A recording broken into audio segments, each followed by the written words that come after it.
The students were assembled, and they were ready for the teacher to arrive. Everyone was excited, and before the teacher came in, they got themselves settled, and as the teacher entered, they all leaned forward. They all leaned forward, so the teacher would say. He had shared such beautiful lessons with them. They were so excited. And he came onto the stage and he looked out at everyone and he said, you are all beautiful and perfect, just the way you are. And each of you could be just a little bit better.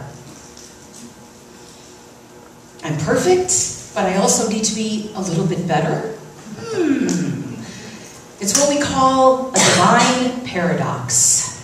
How can both be true? If I'm actually perfect, can't I just stay that way?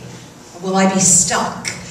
So there's always something else breaking forth that could be more in you.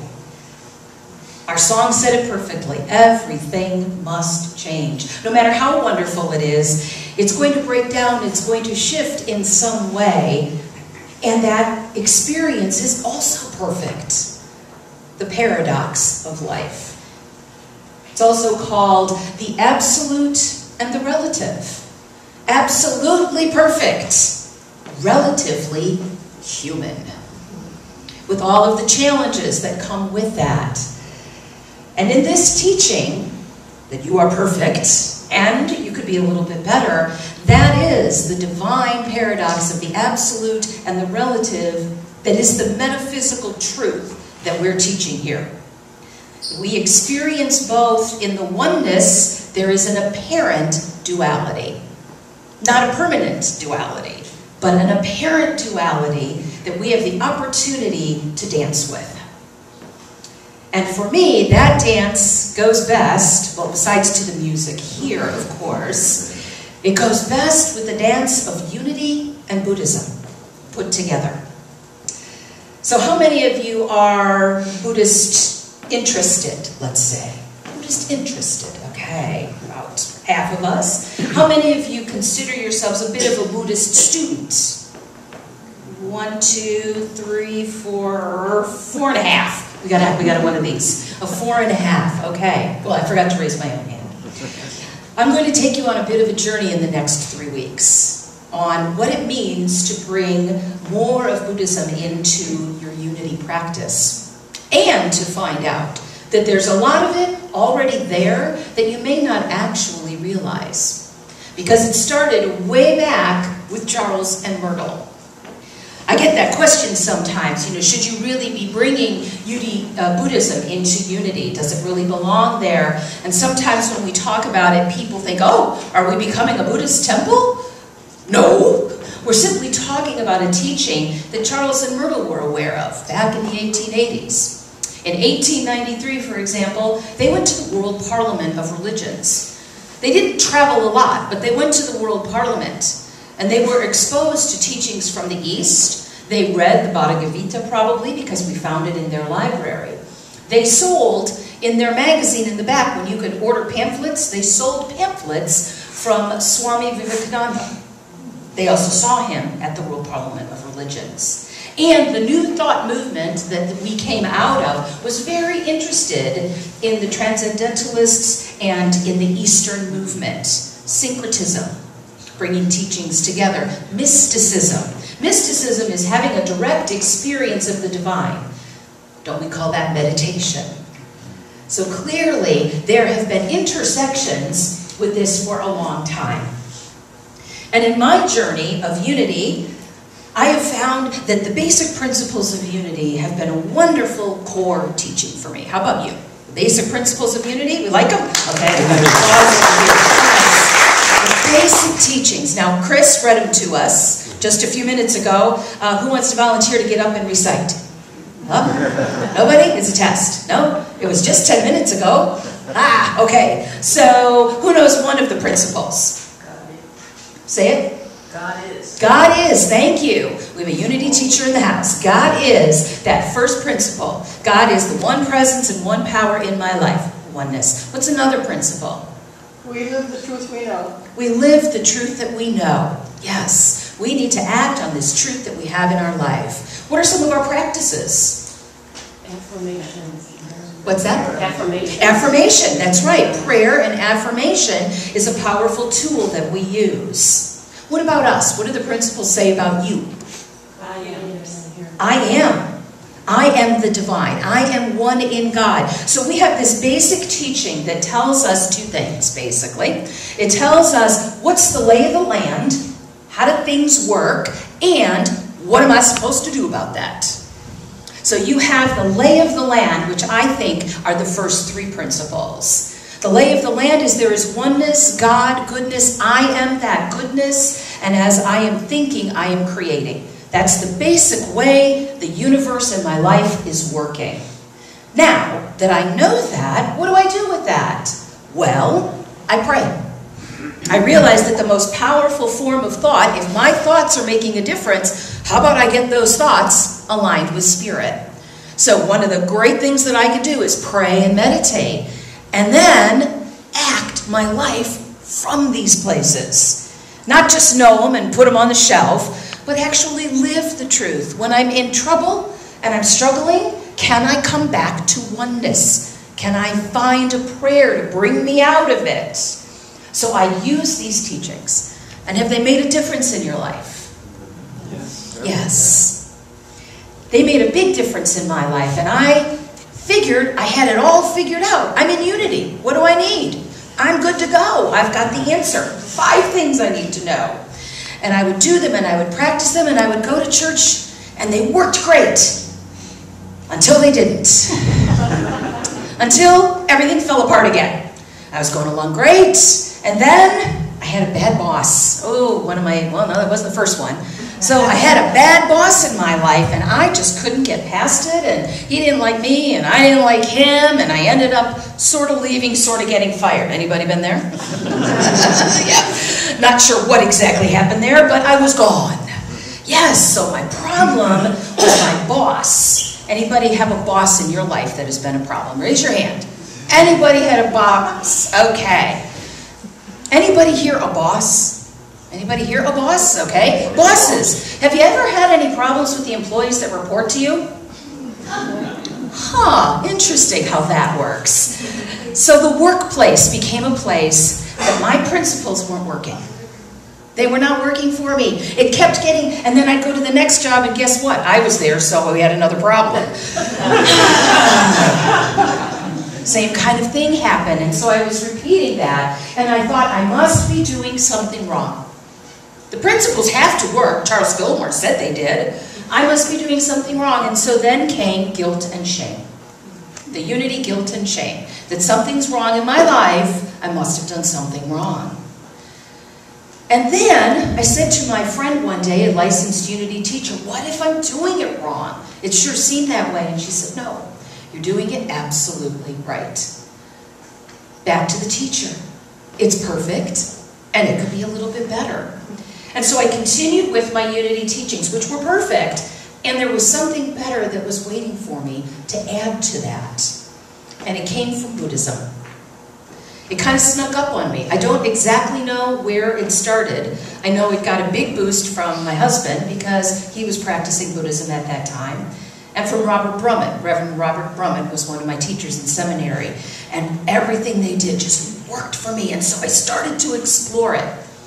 But when I first found out about it, I heard the first noble truth of Buddhism.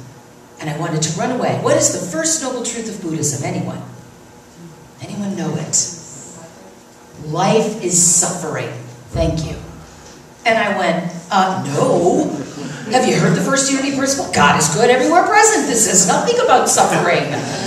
No, this was the anti-unity teaching, and I wanted to run the other way. And yet something made me come back to that. Because boy, you know, when I look at these Buddhist monks, nothing seems to be awful for them. They kind of glide along as they walk, and the Dalai Lama seems like a really wonderful person. There must be more to the suffering thing. And so I looked into it, and I got the best understanding of it from Pema Chodron. From her book, When Things Fall Apart. There may be 1 or 2 copies left after the first service in the bookstore, I'm not sure. But when things fall apart, she says, The first noble truth of Buddhism is that when we feel suffering, it doesn't mean that something is wrong. Light bulb. Really? I'm not doing it wrong? The system hasn't failed? It doesn't mean that there is something wrong. What a relief. It really was for me. Really, in that moment, I remember crying, highlighting it in pink, and like, something opened up. Oh my God, what a relief. It doesn't mean I'm doing it wrong. This is what suffering, the teaching of suffering, really means. And so she goes on to say, finally somebody told the truth. Suffering is part of life. And we have to feel, and we don't have to feel that it is happening because we personally made a wrong move. And what I realized in that moment was I needed to add that to my unity teaching. I love our principles, but there wasn't really something about suffering and compassion and understanding how that really came in the first 5. And so I needed to add it in there, so I added principle number 6. Elizabeth Mora's 7 unity principles. Shh, don't tell unity. 7 unity principles that I now have. So the 6th principle then is, when I forget these truths and I suffer, I simply come back and remember. I remember the truths that I know. It just means that I've forgotten or the world has distracted me, and it leaves room for the fact that that may happen. I am not a unity failure. So I come back to the teaching. And that was powerful. Pema Chodron goes on to say, we think the point is to pass the test or overcome the problem. But the thing is, things don't really get solved. They come together and they fall apart. They come together and they fall apart again. It's just like that. See, I have goosebumps right now, reading it again. It's just like that. That's just the way that life is. It's the turn of the wheel, suffering, when we come to it. And then we have all these beautiful affirmations to say that I know that this challenge is temporary. I know that it is not real. I know that it is not of spirit. And that I am going to overcome this. I have overcome it in consciousness. And I have all of my tools to use. And acknowledging for me that there are going to be times where it isn't going well and that I need to use those tools was powerful. And I was so grateful for the teaching. And I learned that really what the teaching of suffering is a teaching of great compassion. So I can be gentle with myself. So the next time I have an issue with the boss, which is Betsy.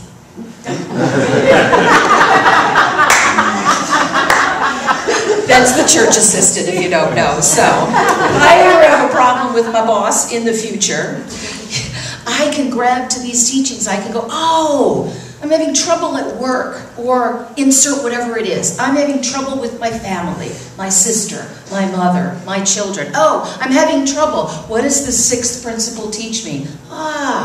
That's what happens in life. Self-compassion that I was struggling. Compassion for the other person and whatever pain they're having with it. Compassion. One of the best teachings. Compassion.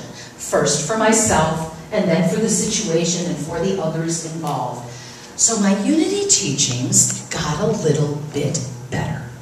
The East met the West, and it was a little bit better.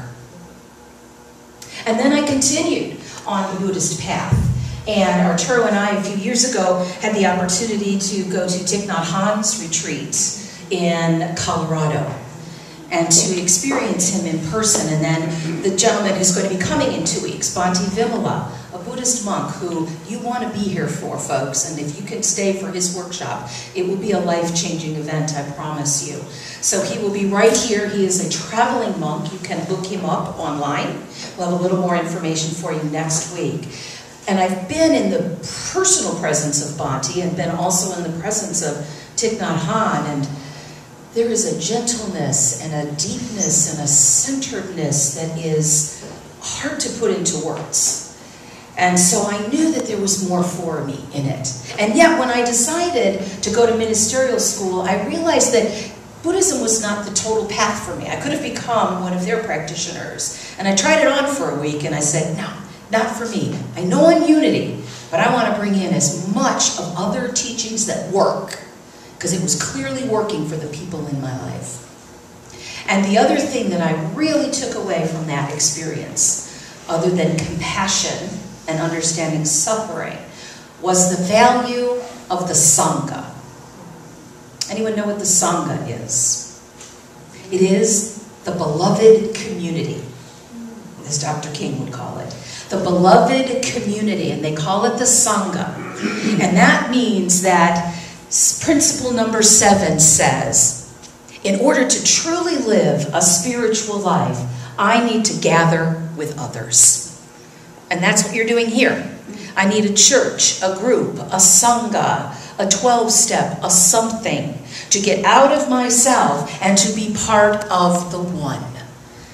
So thank you and congratulations for doing principle number 7 right here every time you come.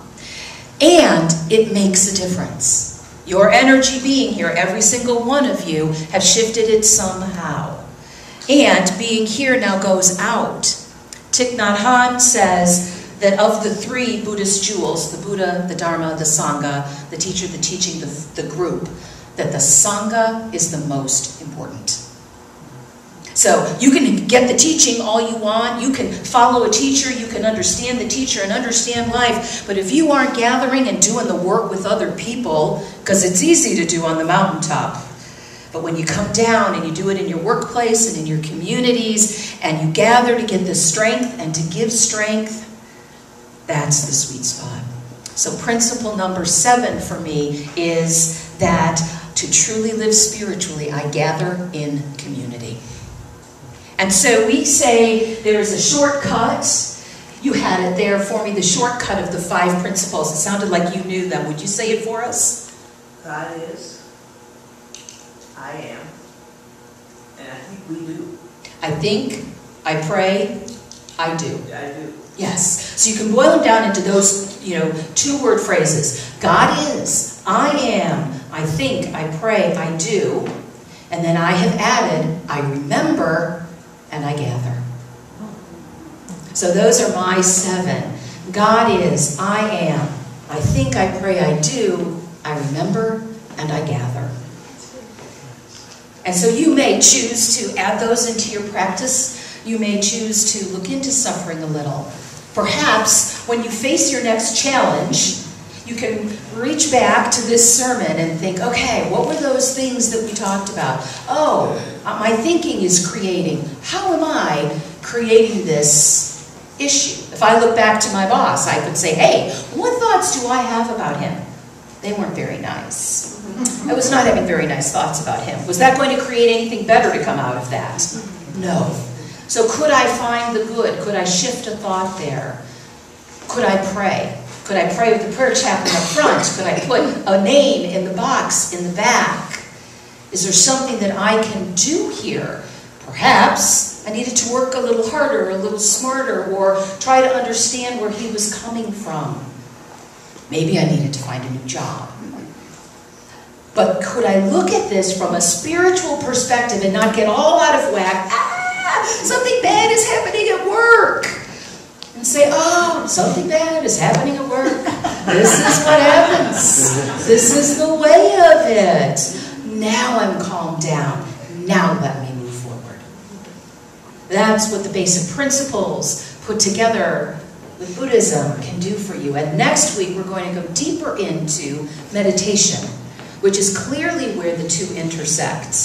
It's a deep Eastern teaching, and it is the foundation, prayer and meditation, of unity. So we meet smack in the middle on the topic of meditation, which we will dive into next week, and then round out this series with a Buddhist himself, who is very unity-friendly. So he understands how we meet across the miles.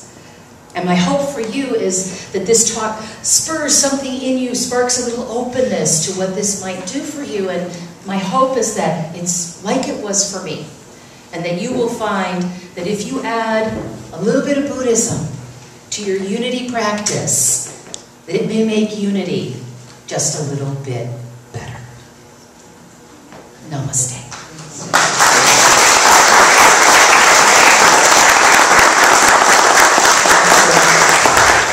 And now is the time when the musicians come up and we prepare for our love offering time. And it's been a real treat to have Chris do 3 roles now. It was costume changes included, a prayer chaplain, the platform assistant, and playing guitar, and the beautiful selections that you have. It was just absolutely perfect today. So we are so grateful for the music team, and we take that gratitude in as we are grateful in the giving of our money sources. So thank you to all of you for your giving, and we will now bless this offering as our musicians bless us, and I will say a line and have you repeat back.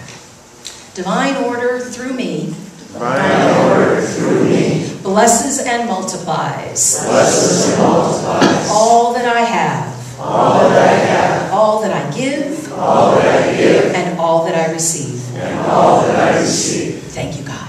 Thank you, God. We now enter into this time of sacred meditation together.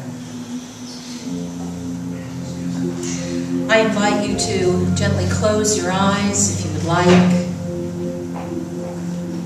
to sit comfortably and alert in the chair. I notice that my feet are grounded on this earth that supports me. The chair gives me structure so that the back is straight. The head rests over the shoulders. I gently relax the tongue in my mouth.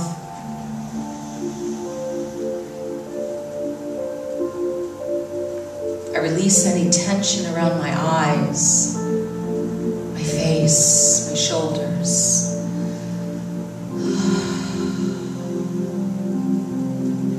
I am present. Relaxed into this moment that requires me simply to be here. More of a letting go than a doing. I receive the blessing of ease. I am filled with ease.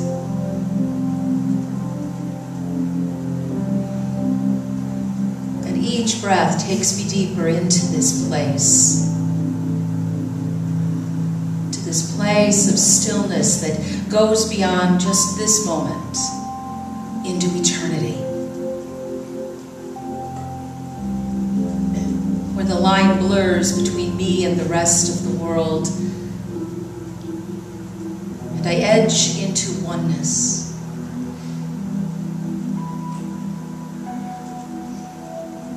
I am connected to all the energy in the universe.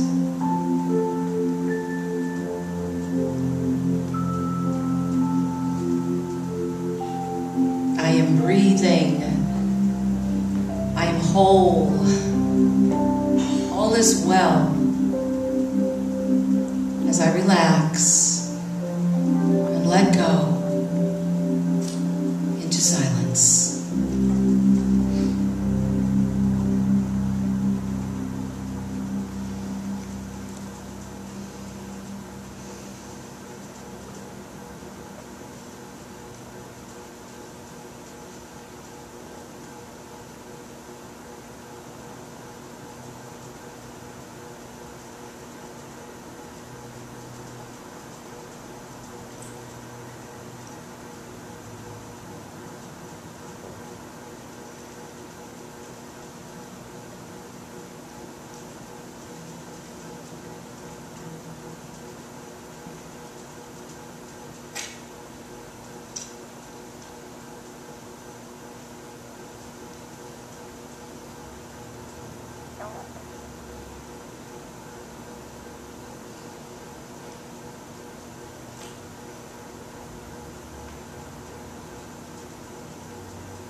What a blessing this time is. This experience of oneness, relaxation, and alertness with this room full of dedicated truth students. And the time that we have invested and shared together has shifted us. It will go out to ripple, to shift those around us and in the world. We have created good energy here. We are lifted up. We now remember the full truth of our divine nature, of our Christ light that we let shine. And so it is. Namaste.